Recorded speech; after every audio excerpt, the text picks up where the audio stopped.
Movie के शुरू में हमें एक औरत दिखाई जाती है जो कि जादू के जरिए बुरी रूहों को कैद करती थी। इस वक्त वो औरत जमीन को खोद रही होती है। वहां से उस खातून को काफी पुराना एक बॉक्स मिलता है और इस बॉक्स पर एक सांप का सिंबल बना हुआ था। फिर वहां वो खातून जादुई मंत्र पढ़ने लगती है। अपना जादू मुकम्मल करने के बाद वो इस बॉक्स को अपनी गाड़ी में रख लेती है और वहां से चली जाती है। उसके बाद हमें एक लड़के को दिखाया जाता है जो अपने दोस्त के साथ एक रेस्टोरेंट में आया होता है। उस लड़के की फ्रेंड इस रेस्टोरेंट में जॉब करती थी। उस लड़की का नाम ईडन था। ईडन और उसके दोस्त की आपस में नाराजगी चल रही थी, इसलिए वो आपस में एक दूसरे से बात नहीं करते थे। फिर हमें एक आदमी दिखाया जाता है जो अपने ट्रक के साथ इस रेस्टोरेंट में आया था। उस ट्रक वाले आदमी का नाम होता है रे। रे अपना खाना पैक करवा के वहां से चला जाता है। काम से फारिग होकर ईडन अपने घर जा रही होती है। फिर ईडन को फॉलो करते हुए उसका सबसे अच्छा दोस्त भी वहां आ जाता है। वो दोनों एक पुल पर खड़े आपस में बातें कर रहे होते हैं। उसी दौरान वही ट्रक वाला आदमी यानी रे वहां आ जाता है। रे उस पुल को क्रॉस करने लगता है एंड उसी वक्त वही जादू करने वाली औरत भी अपनी गाड़ी के साथ वहां आ रही होती है। वही औरत जिसे हमने मूवी के शुरू में देखा था, जिसके पास वो बॉक्स भी था। वो औरत सामने से आने वाले ट्रक को देख रही होती, जिसकी वजह से उसकी गाड़ी अपना बैलेंस खो बैठती है और उसकी गाड़ी पुल से नीचे गिरने ही वाली होती है। रे इस औरत की मदद करते हुए उसे गाड़ी से बाहर निकालता है। इस हादसे की वजह से वो औरत काफी जख्मी हो गई थी। वो औरत रे से मुसलसल कह रही होती है कि इस बॉक्स को गाड़ी से जल्दी से बाहर निकाल दो। फिर रे इस बॉक्स को निकालने के लिए गाड़ी में चला जाता है, लेकिन वो बॉक्स खुद ब खुद ही खुल जाता है और उसमें से एक बहुत बड़ा सांप निकलकर रे को काट लेता है। अब चूंकि वो कार पुल के कोने पर थी, इसलिए वो कार पूल में गिर जाती है। इस बॉक्स में और भी बहुत से छोटे छोटे सांप थे, जो कि अब वो सारे इस बॉक्स से आजाद हो गए थे। फिर वो सांप रे को एक एक करके काटने लगते हैं। फिर रे इस कार के साथ पूल में डूबकर मर जाता है। उसके बाद पुलिस और तमाम रेस्क्यू टीम वहां पहुंच जाती है और वो तालाब से रे की लाश को निकालते हैं। वो औरत जो उस गाड़ी की मालिक थी वो भी मर चुकी थी। कुछ देर के बाद वहाँ एक लड़की आती है जिसका नाम होता है सीसी। सीसी मरने वाली औरत की पोती थी। सीसी हिफाजत की खातिर अपनी दादी का एक लॉकेट अपने पास रख लेती है। वो पुलिस से इस बॉक्स के बारे में पूछती है जो उसकी दादी की गाड़ी में था। सीसी के चेहरे को देखकर लग रहा था कि कुछ गड़बड़ है।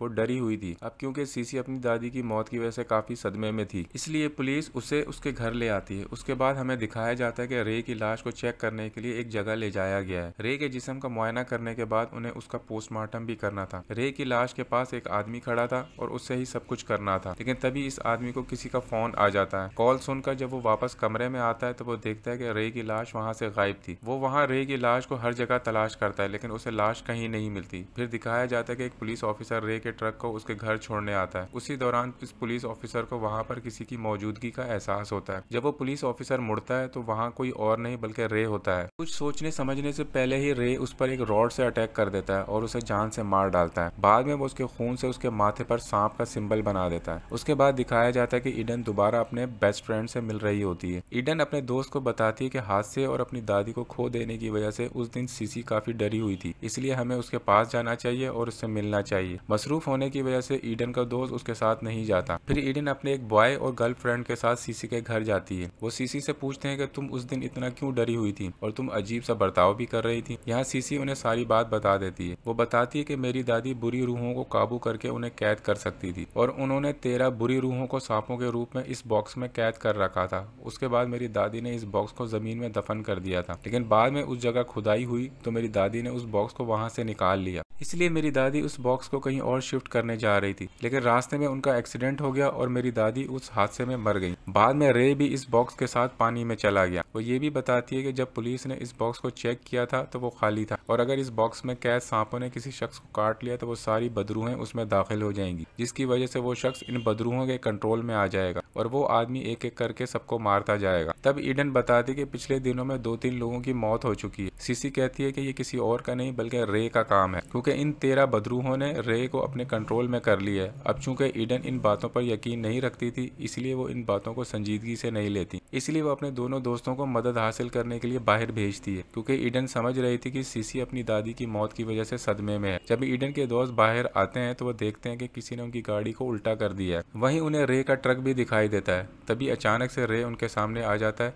रे अब बिल्कुल बदल गया था। रे को देखकर वो दोनों वहां से भागने लगते हैं। रे भी उनका पीछा करने लगता है। उसी दौरान ईडन भी वहां आ जाती और वो भी वहां रे को देख लेती है और वो समझ जाती कि रे सबको मारना चाहता है। ईडन और उसकी गर्लफ्रेंड तो सीसी के घर आ जाते हैं, लेकिन ईडन का बॉयफ्रेंड बाहर ही गिर जाता है। फिर रे वहां आकर ईडन के दोस्त के पाँव को रॉड मारकर जख्मी कर देता है। रे अब सीसी के घर में भी दाखिल होना चाहता था, लेकिन बुरी रूहों को भगाने के लिए वहाँ एक रेड लाइन बनाई गई थी जिसे रे पार नहीं कर सकता था। अब पाँव पर रॉड लगने की वजह से ईडन का दोस्त बुरी तरह जख्मी था और वहां से भागना चाहता था, लेकिन रे जो अब किसी जानवर से कम नहीं था अब ईडन के दोस्त को मार डालता है। उसके बाद वो उसके खून से सीसी के घर के बाहर उसी सांप का सिंबल बना देता है। फिर वो घसीटते हुए वहाँ से ईडन के दोस्त की लाश को ले जाता है। फिर दिखाया जाता है कि ईडन का बेस्ट फ्रेंड अपने दोस्त के साथ वहाँ आ जाता है। वो देखता है कि किसी ने ईडन की गाड़ी को उल्टा कर दिया और वो भी सीसी के घर के अंदर आ जाते हैं। वो लोग रे के बारे में बातें कर रहे होते हैं। उनका एक दोस्त खिड़की के पास खड़ा हुआ था। तभी रे उनके दोस्त को जंजीर की मदद से खींचकर अपने साथ ले जाता है। ईडन का बेस्ट फ्रेंड अपने दोस्त को बचाने के लिए बाहर आता है। रे उन्हें मारने के लिए उनकी तरफ बढ़ रहा होता है, लेकिन तभी ईडन रे को गन से शूट कर देती है। सब समझ रहे थे कि रे मर चुका है, लेकिन तभी वो फिर से खड़ा हो जाता है और ईडन के एक दोस्त पर हमला करके उसे जख्मी कर देता है। फिर वो वहां से भागकर दोबारा सीसी के घर आ जाते हैं। ईडन का जो दोस्त जख्मी था वो अब मर चुका था। वो लोग वहां पर बुरी तरह फंस चुके थे और काफी परेशान थे और वो वहां से फरार होना चाहते थे। फिर ईडन सीसी से पूछती है कि इस जानवर यानी रे को कैसे रोका जाए। इस पर सीसी कहती है कि रे के जिस्म से बुरी रूहें निकालने के लिए हमें काला जादू करना होगा, लेकिन अफसोस की बात यह है कि मैं अच्छी तरह काला जादू करना नहीं जानती। लेकिन वो कहती है मुझे इसका दूसरा तरीका मालूम है, जिसमें एक जिंदा और एक मुर्दा इंसान की जरूरत होती है। तो वो लोग ये अमल अपने मरे हुए दोस्त की लाश पर करने का फैसला करते हैं। तब सीसी के साथ मिलकर वो सब लोग इस अमल को परफॉर्म करते हैं। फिर दिखाया जाता है कि रे अपने टो ट्रक से सीसी के घर को बांध कर खींचने लगता है, जिसकी वजह से ईडन के दो दोस्त स्लिप होकर बाहर गिर जाते हैं। सीसी भी वहाँ बुरी तरह फंसी हुई थी। ईडन भी उसे बाहर निकालने की पूरी कोशिश करती है, लेकिन तभी वहाँ रे आ जाता है। तभी सीसी उस लाश पर चाकू से वार करती है। ये अमल करने से रे को चोट पहुंचती है और उसकी वजह से रे जख्मी हो जाता है। इसका मतलब ये होता है कि वो अमल अपना असर कर रहा था, लेकिन इसके बावजूद सीसी रे को रोक नहीं पाती। इसलिए रे सीसी को एक बड़े चाकू से वार करके मार डालता है। तभी ईडन के दो दोस्त अपनी जीप लेकर वहाँ आ जाते हैं। तभी वो तीनों जीप में बैठकर वहाँ से निकल जाते हैं, लेकिन रे भी उनका पीछा कर रहा होता है। फिर रे ईडन की गर्लफ्रेंड को जंजीरों की मदद से पकड़ लेता है। ईडन अपनी दोस्त की जान बचाने की काफी कोशिश करती है, लेकिन सामने एक दरख्त आ जाता है, जिसकी वजह से ईडन की दोस्त इस दरख्त से टकराकर मर जाती है। अब सिर्फ ईडन और उसका बेस्ट फ्रेंड ही बचे थे और वो वहाँ से निकलने की कोशिश करते हैं, लेकिन आगे जाकर वो देखते हैं कि रास्ता बंद है, इसलिए वो जंगल की तरफ भागने लगते हैं और रे अभी भी उनका पीछा कर रहा था। जब वो चेक करने के लिए आसपास देखते हैं तो उनको रे कहीं भी नजर नहीं आता। फिर वो मजीद आगे बढ़ ही रहे होते हैं कि रे उनके सामने आ जाता है और यहाँ ईडन का बेहतरीन दोस्त बहादुरी के साथ रे का मुकाबला करता है और वो ईडन को वहाँ से फौरन भागने को कहता है। फिर ईडन भागते भागते कब्रिस्तान में पहुंच जाती। जब ईडन पीछे मुड़कर देखते तो रे और उसका बेस्ट फ्रेंड कहीं नजर नहीं आते। ईडन को कब्रिस्तान में सांप के दो सिंबल बने हुए नजर आते हैं, जिसे वहाँ रे ने बनाया था। वहाँ ईडन को इन लोगों की डेड बॉडीज भी मिल जाती हैं जो पिछले कुछ दिनों से मर रहे थे या लापता थे। फिर ईडन को वहाँ किसी की मौजूदगी का एहसास होता है, तो वो अपनी जान बचाने के लिए उन लाशों में ही छुप जाती है और वहाँ पर कोई और नहीं बल्कि रे था और रे वहाँ पर ईडन के बेस्ट फ्रेंड की लाश को फेंक देता है। ईडन देखती है कि उसके बेस्ट फ्रेंड के सर पर चाकू से वार किया गया, यानी उसका बेस्ट फ्रेंड भी मर चुका था। ईडन उसकी लाश को देखकर काफी दुखी हो जाती है। फिर वो चाकू लेकर रे पर हमला करने के लिए आगे बढ़ती है,